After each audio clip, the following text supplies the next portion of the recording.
I need a haircut. How long has it been? 6 weeks? 7 weeks? Damn. Hey guys, welcome to Mind on the Move. I'm Saqib, and in today's video, I'm going to be doing a state of the collection. And the title itself was not a clickbait. I will be talking about that when I get to my Speedy. Please do subscribe as it will help the channel grow. I really do appreciate all your support, and enjoy.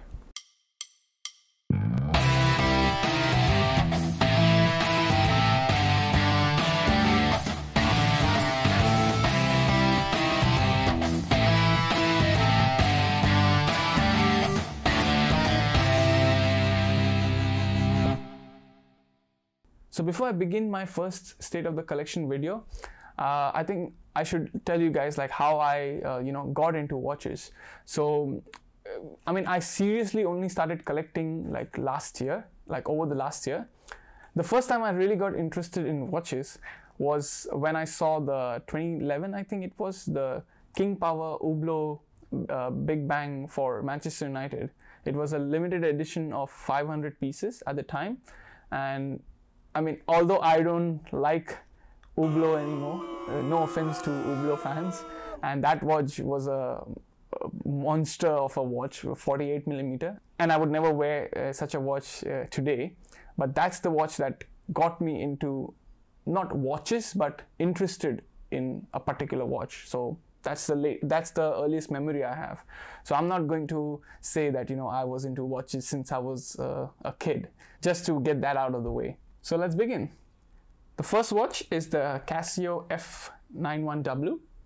This watch I got because I needed a watch for my workouts, one with a stopwatch, and what better than a Casio. It's a digital chronograph, of course, and I went with the Casio because when I'm working out, I don't have to think about damaging it or losing it, and also because it's such a classic look.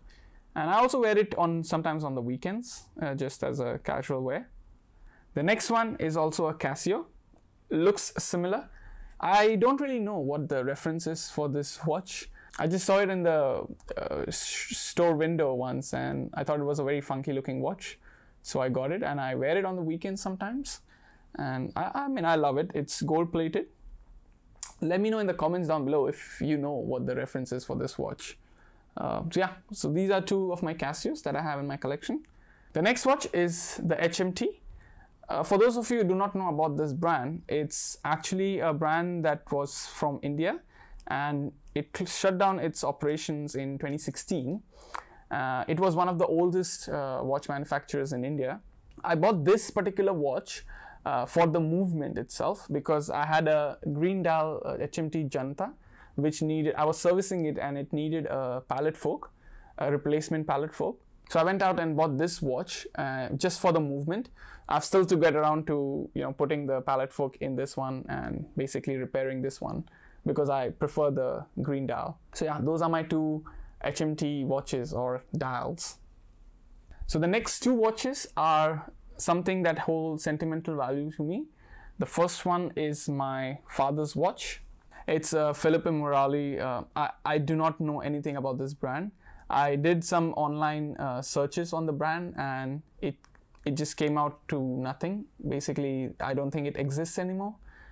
And I believe it was in the 90s, probably like one of the micro brands, like how we have micro brands today. It was given to my father by my sister, by one of my sisters. He was not into watches as far as I can recall. But this is the one thing I have of him, and I really hold it dear, and it has a lot of sentimental value to me, and it will never leave my collection. So yeah, this is my Philippe Morali gold-plated quartz watch. The next watch also holds a lot of sentimental value to me, and it is the Oris Big Crown Pointed 8 80th Anniversary Edition in bronze. This was a gift actually from my girlfriend for our first anniversary last November. I was looking to add a bronze watch to my collection. I had a few options, this Zenith Pilot in bronze, this IWC Spitfire, and the Oris. Usually, like when I go window shopping for watches, my girlfriend is always with me, and she enjoys it, I hope. Do you? Yeah? Okay. So Yeah, so she was there with me, and I was saving for the Oris pointed 8, and my girlfriend surprised me with it for our anniversary. And I mean, I absolutely adore this watch. You can of course watch the whole video I've done on bronze watches and this particular watch on my channel. So yeah, that's the Oris pointed 8. The next watch is the Hamilton Khaki Field Mechanical. I got this watch, if you have seen my first video of mistakes to avoid. I got this as a companion to my first serious watch, which was the Planet Ocean. But unlike the Planet Ocean, this has still stayed in my collection. Actually, it is a field watch, but just a month after I got it, it had to go for a service because the winding mechanism had spoiled. So that is something actually you should check out before you buy this watch, because after I found out this problem, I went on YouTube and I just searched like what is wrong with the winding mechanism, and I actually found a few videos on people having the same problem with this watch. But nonetheless, it's a very beautiful watch, very vintage looking, and I think it's a reissue. I'm not very sure. I've not done my research on this. I'm sorry. But yeah, I love to wear it on my travels. It originally came on the NATO strap, but I changed it into this strap because I like the look of this one more, and I don't really usually wear NATO straps. So yeah, that's the Hamilton Field Mechanical. The next one is my latest acquisition, which I recently did a video on. So there's not much to say about it. You can watch my Universal Geneve and Polar Router video. It's definitely going to be one of my daily workwear watches once we are allowed to, return back to work. So check out my video on this watch and let me know if you love this watch as well. So the next one is of course the Speedmaster. And before we discuss this, we have to discuss me selling Explorer II. Before I made my first video, which was the mistakes to avoid, why in that particular video I have added why you should not buy watches as investments. The whole reason why I added was because of the Explorer II. So I bought the watch in January, the Explorer II, as an investment, and within a week I sold it off, and then I again bought it, and then I kept it for a while, for a couple of months, I think 2 months. And I was also looking for a Speedmaster at the time with a sapphire caseback. And it was a coincidence that at the same time that I got a good price for a Speedmaster sapphire crystal, I had an amazing offer for the Explorer II as well. So somebody was going to buy the Explorer II from me, and I was going to buy the Speedmaster from someone else, and it was at the same time. And even though it hurt me like hell to sell the Explorer, I really wanted to add the Speedmaster, and that is the reason I added the never to buy a watch as an investment in my first video as a mistake. But I will correct that mistake, and I'm working on building up my war chest to buy the Explorer again. So let's get to the Speedmaster. So this is the Speedmaster Moon Watch, the sapphire crystal version. I prefer this one over the Hesalite for the sole reason that I can see the movement from the caseback, and that's about it. That's the only reason why I prefer the sapphire crystal over the Hesalite.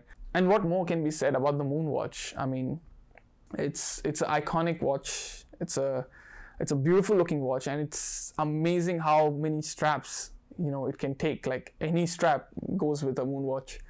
I'm planning to do a video on comparing the Hesalite with the sapphire crystal Moon Watch. Just waiting for the circuit breaker to end so I can get my hands on a Hesalite version to do a side-by-side comparison. So yeah, that's my Omega Speedmaster.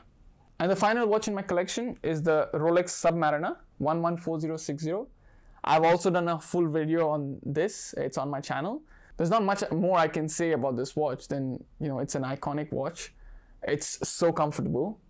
I understand that sometimes people don't like the 114060 because of the maxi case, but for me that is not a problem on my 6.9-inch wrist, and I absolutely love this watch. It's so comfortable. I always wear it on my Oyster bracelet, most of the times, not always, but seldom do I change it into a rubber strap or a leather strap. I always like to wear it on my Oyster.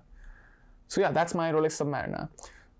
This watch, the Speedmaster, are two watches that will never leave my collection, and I will always keep in my collection.